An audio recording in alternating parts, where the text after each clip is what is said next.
Hi guys, welcome to Total Technik. Today working on the Audi A6, S6 and RS6, the C5 platform.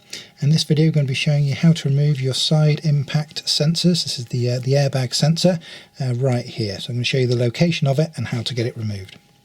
So your side impact sensor is located just here, which is at the bottom of your B pillar, which is the pillar between your two doors.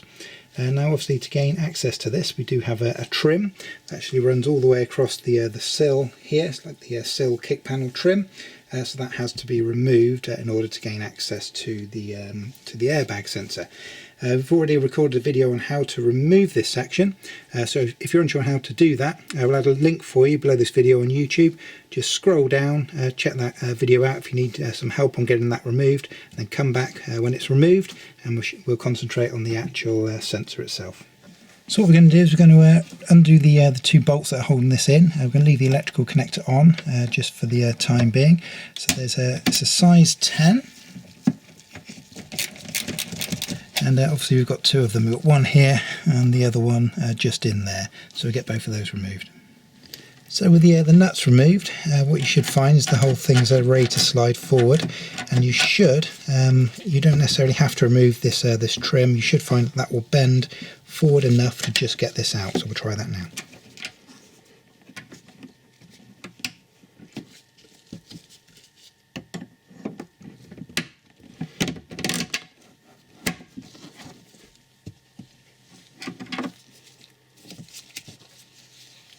Okay, so now that's removed, we're going to disconnect the electrical connector. As you can see, it's yellow. Generally in Audis, whenever you see a yellow connector, it's usually related to the airbag system. And so there's a quick bit of protocol you've got to do to remove these safely without causing any undue issues to your airbags.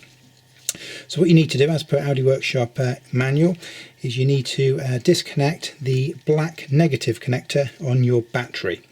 You can leave the red one connected, that's no problem at all. Leave your live red connected, but you must disconnect the black negative from your battery. Once you do that, that will isolate your airbag system, and then you can remove this safely.